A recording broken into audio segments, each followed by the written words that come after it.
Chers amis, bonjour et bienvenue à chacune et à chacun pour ce temps de culte que nous voulons vivre ensemble. Aujourd'hui, le mot d'ordre nous rappelle que le salut est un don de Dieu, il nous est offert, il est gratuit. C'est par la grâce que vous êtes sauvés par le moyen de la foi. Vous n'y êtes pour rien, c'est le don de Dieu. Nous sommes invités aujourd'hui à nous mettre à l'écoute de l'appel de Dieu, cet appel à le suivre, à marcher à sa suite, sur tous ses chemins. Prions ensemble. Dieu notre Père, de tout temps tu as appelé des hommes et des femmes à te servir, pour te rendre gloire, pour faire avancer ton royaume sur cette terre. Nous te prions, ouvre aussi nos oreilles et nos cœurs ce matin, pour que nous aussi nous entendions ton appel pour nous dans cette parole que nous allons entendre. Merci de nous rappeler que chacune et chacun est appelé à ta suite. Il n'y a pas de bon ou de mauvais, de qualifié ou de disqualifié. Parle-nous pour que nous puissions voir et comprendre où tu nous appelles à te suivre. Amen.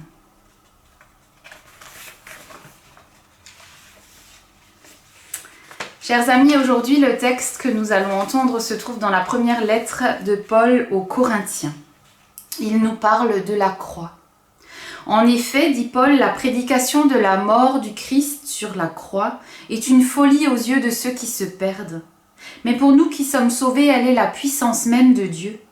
N'est-il pas écrit « Je détruirai la sagesse des sages, je réduirai à néant l'intelligence des intelligents ». Où est le sage ? Où est le spécialiste de la loi ? Où est le raisonneur de ce monde ? Dieu n'a-t-il pas changé en folie la sagesse de ce monde ? En effet, là où la sagesse divine s'est manifestée, le monde n'a pas reconnu Dieu par le moyen de la sagesse. C'est pourquoi Dieu a jugé bon de sauver ceux qui croient, par un message qui paraît annoncer une folie. Oui, tandis que d'un côté les Juifs réclament des signes miraculeux, et que de l'autre les Grecs recherchent la sagesse, nous prêchons un Christ mis en croix. Les Juifs crient au scandale, les Grecs à l'absurdité, mais pour tous ceux que Dieu a appelés, qu'ils soient Juifs ou Grecs, ce Christ que nous prêchons manifeste la puissance et la sagesse de Dieu. Car cette folie de Dieu est plus sage que la sagesse des hommes, cette faiblesse de Dieu est plus forte que la force des hommes. Vérité est ta parole, Seigneur. Amen. Un homme est mort. Déjà des voix s'élèvent pour crier au scandale, il était innocent, il était l'envoyé de Dieu, c'était Jésus le Fils de Dieu, Dieu mort sur une croix, mais c'est une folie, quel sens peut bien avoir une telle mort ? Paul annonce la croix. Cette croix, on la porte autour du cou, elle est présente dans nos églises, dans les cimetières, au bord des routes. Cette croix, elle est présente un peu partout. Et c'est justement le signe qui nous rappelle ce qu'on a oublié parfois, c'est qu'elle est à la place centrale de ce que nous croyons. Pourtant, au temps de Jésus, ça n'était pas le cas, loin de là. Pour comprendre pourquoi, il faut essayer de comprendre ce que c'était du temps de Jésus de mourir sur une croix, et surtout ce qu'elle représentait cette mort dans l'esprit des gens. Mourir sur une croix du temps de Jésus, c'était la pire condamnation qui soit. D'ailleurs, les citoyens romains avaient cet honneur d'échapper à la crucifixion. On leur coupait la tête.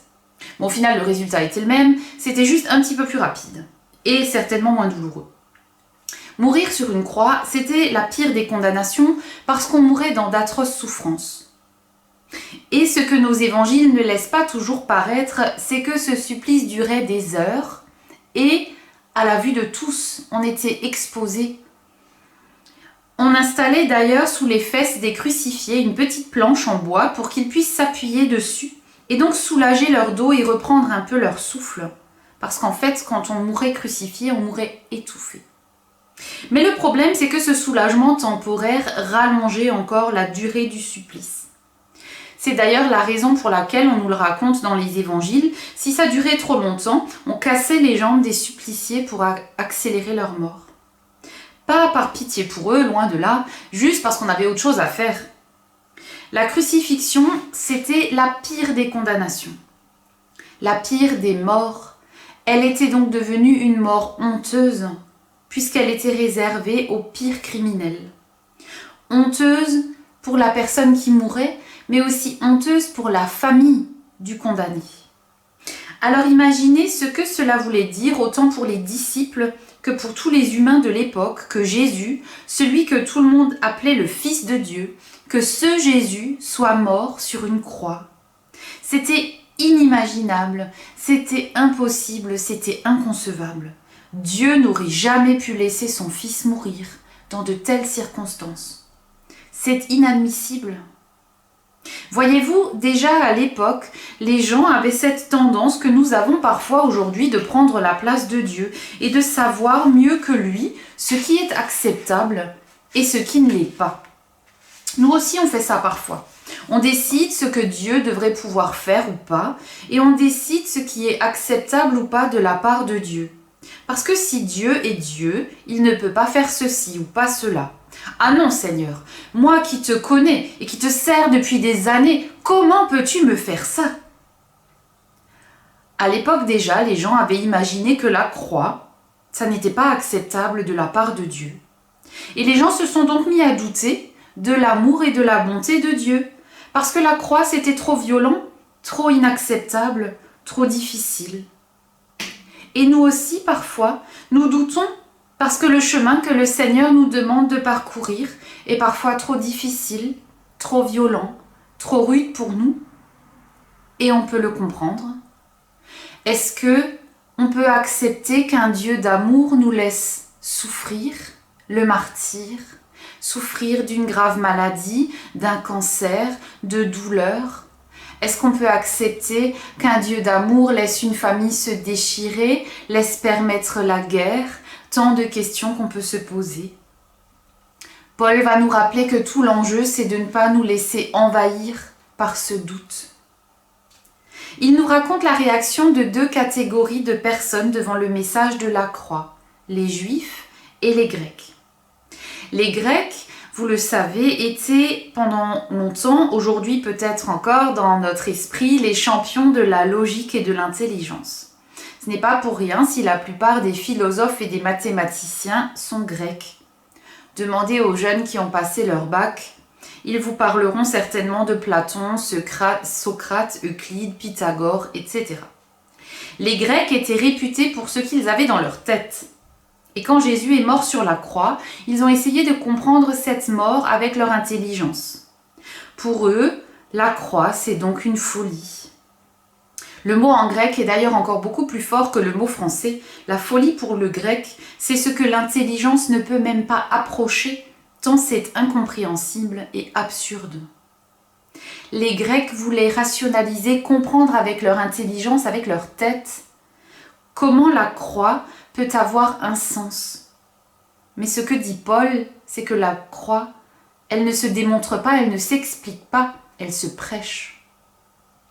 Pour les Juifs, la croix est un scandale, la pierre qui fait inévitablement tomber et qui empêche d'aller plus loin. Même si un Juif y met toute la bonne volonté du monde, dit Paul, pour approcher la foi chrétienne, la croix et la faiblesse qui y est associée l'empêchent d'aller de l'avant. Il peut accepter les discours, les sermons, les miracles, les paraboles, mais la croix marque la frontière où il doit s'arrêter. Quelque part, les Juifs et les Grecs se ressemblaient dans le sens où ils pouvaient accepter beaucoup de la part de Jésus, mais pas sa mort. Les Grecs et leurs philosophes cherchaient à comprendre Dieu. Les Juifs, eux, croyaient avoir tout compris, puisqu'ils avaient la Torah. Aux uns qui n'y comprennent rien et aux autres qui comprennent de travers, Paul rappelle que sans la croix, la foi chrétienne n'a pas de sens. Finalement, c'est d'abord un message de simplicité, ce que les plus intelligents, les Grecs, et les plus religieux, les Juifs, n'ont pas compris. Un petit enfant peut le recevoir.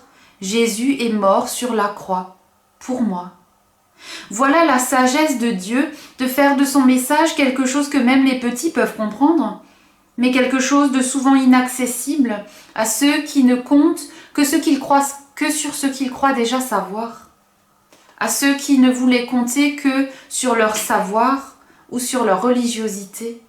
Paul annonce une mort et une sale mort. Devant ce message de la croix, devant ce qu'il provoque encore en nous, pour beaucoup d'hommes et de femmes aujourd'hui, la croix c'est encore un scandale ou une folie, quelque chose dont on évite parfois de parler parce qu'on ne sait pas quoi en faire.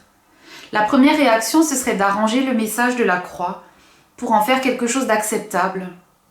Alors certains en viennent à dire que la croix c'était un accident de parcours, que Jésus est mort par hasard parce qu'il était au mauvais endroit, au mauvais moment.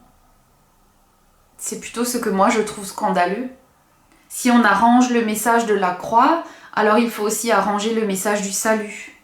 Est-ce que Dieu nous sauve aussi par hasard ou par accident?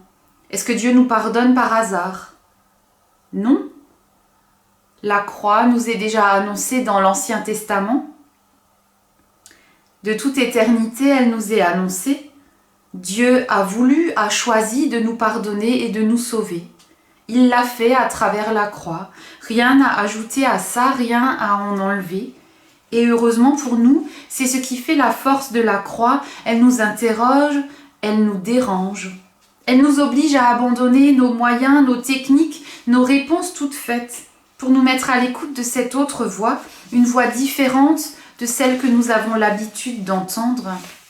Une voix qui nous oblige à accepter un salut radicalement gratuit, pour lequel nous n'avons rien mérité.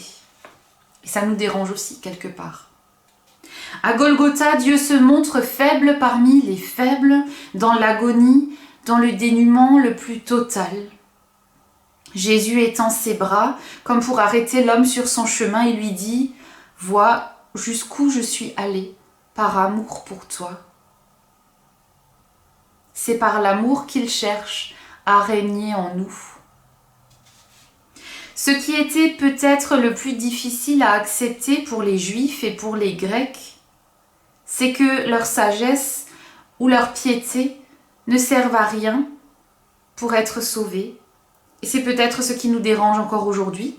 Pas seulement le fait que Dieu soit allé aussi loin dans son amour pour nous, mais aussi le fait que quoi que nous fassions, nous ne pourrons jamais mériter un tel amour.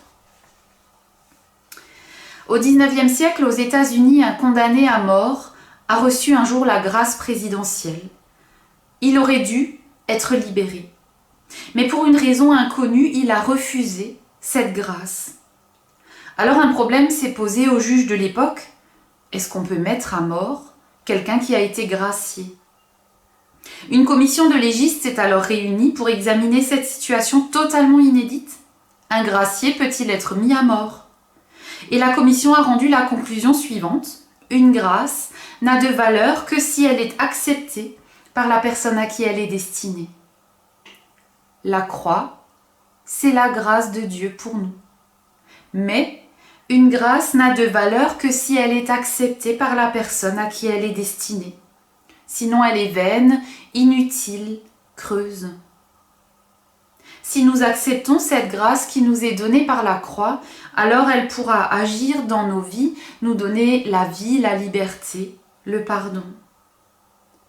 Au fait, une question, la croix, c'est quoi pour vous? Si c'est une folie, alors rappelons-nous que cette folie de Dieu est plus sage que la sagesse des hommes, cette faiblesse de Dieu plus forte que la force des hommes. Amen. Prions. Seigneur, nous te bénissons de nous rappeler que dans ton appel à te suivre, tout nous est offert, tout nous est donné par grâce. Nous n'avons qu'à accepter cette grâce de ta part. Fortifié par ton esprit, nous te prions aujourd'hui pour ton Église. Tu l'as appelée à te suivre à travers les siècles depuis le temps des disciples.